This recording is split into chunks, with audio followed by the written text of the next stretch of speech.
Welcome back. Today I'm analyzing two of my longest chess games ever, longest in terms of number of moves. The absolute longest game that I have on record was 94 moves, I believe.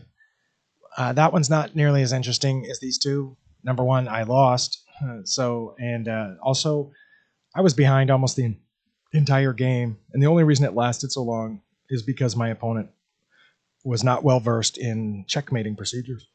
Excuse me. And I just managed to avoid checkmate. So these two games are the two longest games that I won, starting with this one, which was 89 moves. And I'm not going to take you through all of that, which would be boring, but we're going to cover a few of the most crucial points in the game. Now, here at move 12, there's already been some pretty odd development. I think it's fairly unusual to have these four pawns facing off with four pawns like this. Regardless, the computer says that I'm ahead, and probably if I had just done the computer recommended moves at this point, would have finished it off. But instead, because unlike some people, I don't use a computer while I play. So, not an engine, I mean. Here, my opponent put me even further ahead. And the computer's saying I should just take it. And I don't know why I didn't. I guess. So this is a blunder. It was a blunder to lock up this position. It's saying I should have taken it. Apparently my chances would have been better. Once the opponent took back, I could have taken back, and we would have opened up a couple of these files, or at least partially. I would have had a semi-open file here, and whichever pawn, for example, if he had taken back with this pawn, then this file would be entirely open. And once I castled and had this rook out here, that would have been pretty awesome. Or if he had taken back with this pawn, then I would have had an open file here for this rook. But I locked up the position instead. They took, and again, instead of taking, I went past. So I think my tendency was to be defensive and lock up the position. I figured allowing him to take had doubled his pawns, made them targets, gave me a semi-open file. And I think one of my ideas was to try to slip this in here to get rid of that pawn, which would make it easier for this one to advance. But regardless, now you can see the evaluation is relatively even. So I missed a huge advantage there. I'm still not sure I understand why that pawn push was a blunder rather than taking. Again, I suppose taking here would have opened a file. Perhaps that was it. Regardless, I did not do that. We did not get the open files. My opponent took charge of this, and my opponent was then briefly ahead. Perhaps not as far as ahead as I had been, but ahead nonetheless. And I got back ahead for a little bit and then blundered. And another crucial point in the game here came here around move 34, where my opponent had captured one of my pawns. I had this awesome connect 4 pawn chain. Well, they decided to break that up with this move, and computer says obvious move is to capture back, which perhaps would have been.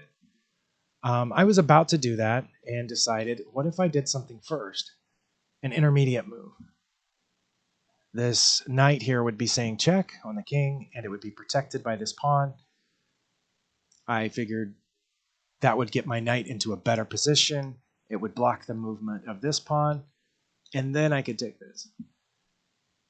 But the computer says that's a blunder. Now my opponent is way ahead, and it seriously wants the queen now to capture this knight,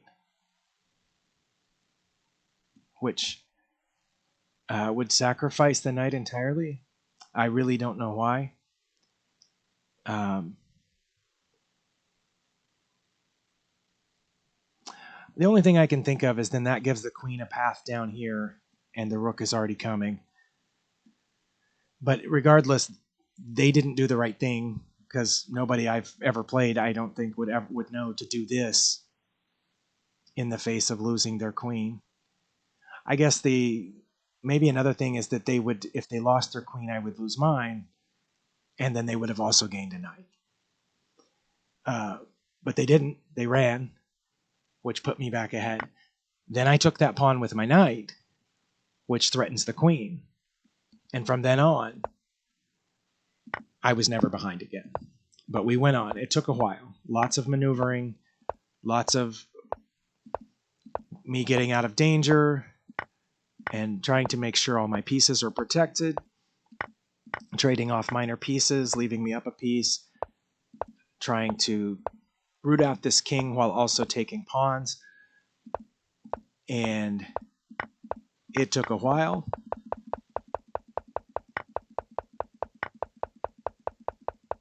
But we did it. You can see this took me longer than it should have, but I chased this king down and we got checkmate. Okay, so that was my longest game ever that I won. Well, that looks funny. Let's try this. There we go. On chess.com, the longest game that I won was 87 moves. And again, I'm just going to show you a couple of crucial points. One is right here where the computer says we're even. And I did not stop to see the opponent's plan of moving the knight here to then have checkmate. I just saw them moving the knight here. And so the computer says that at this point, I need to immediately threaten a queen trade, or alternatively, come here, which threatens to come over here to block the queen from the checkmate. Because I didn't see this possible coming knight move, I was just looking for further development. I was thinking about maybe blocking these pawns using this majority. So I moved this pawn. And it's a huge blunder because, again, my opponent now can bring this knight down. Fortunately for me, they didn't see it, but they stayed ahead. They still have the advantage. They're controlling space. They're aiming at this unguarded pawn. And we continued for quite a while at this point, but with the opponent, again, maintaining the advantage. We went on for another 30 or 40 moves, just maneuvering our pieces, trying to stay out of danger, until another crucial point came much later in the game. We had cleared off almost everything. I'm up on material by a rook, and they're up by a pawn. And it looked like they should force a draw here, which is why the computer rates it as 0-0.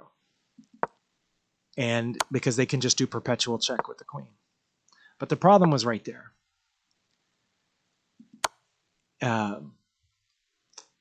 Here, I realized, because they went up, they couldn't come down because of my rook, that I can come this way.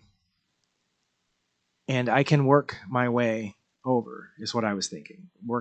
Somehow bring this king over here and hide behind this awesome battery of king and queen together. This is my second queen here that I just promoted.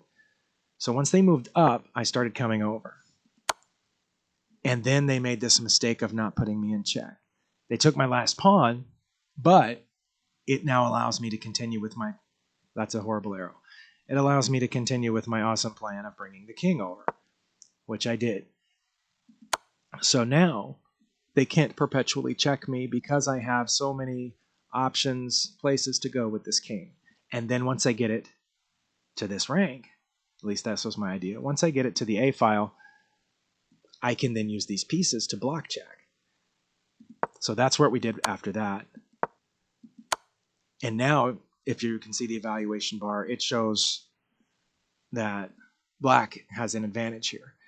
And at least in my thinking at the time, my advantage was that I could hide behind my other pieces, which is what I did. And then, once I hid behind my other pieces, yes, they can still say check in various ways, but here my plan is to slowly maneuver these pieces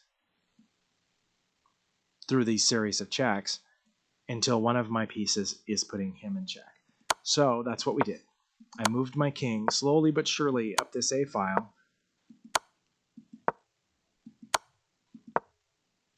Now it says that's an That's inaccurate. However, I'm very close to my goal of getting one of my two pieces to put them in check. And regardless of whether they went here or here, I don't think it matters that much, because either way, I'm putting my king on the same file as theirs. And I'm perfectly willing to trade off one of these pieces for the queen, which is eventually what happened right there. Now they're in check. And if they want to save their queen, they have to take me. So here we go. The reason, obviously, that I have the advantage according to the computer is because of this rook.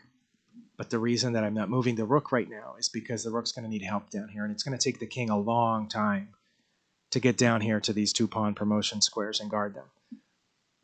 So that's why the king's going first. The problem for the opponent is that they cannot move one pawn at a time, because I can then easily come down and pick it off with the rook. So they have to move the pawns together with the king and so on.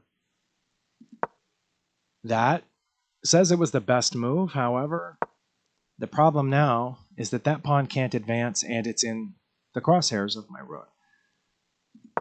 Here, it says they should have come out to the center, but it wouldn't have mattered. My next move either way would have been picking off that final pawn. Now they have an even less chance of advancing this pawn to the end. And this G file is cut off. The king can't get out. If the opponent had done what the computer suggested, which is coming out here, well, okay. They still would have been cut off from the G file and would have had no way of getting to that pawn. I could have easily outpaced them to get in front of it and then picked it off. But they went back there, so now they're trapped. And now they only have one legal move, which is the king going forward. And my idea is to pick this off. So I go over. Now the king can come out, but if it does, I pick off the pawn. Otherwise, there's only a couple of legal moves. I mean, either one of those two, I pick off the pawn or move the pawn forward. And then that's what happens. They move the pawn forward for its own protection. Now, they only have one legal move, which is here, followed by checkmate, so they resign. But anyway, those are my two longest games that I've won so far. 87 moves and 89 moves. Both of them could have been won earlier in the game by either one of us, but at various times, we each took turns giving up the advantage. Thank you for watching. If you have any advice or questions, feel free to leave a comment. Thank you.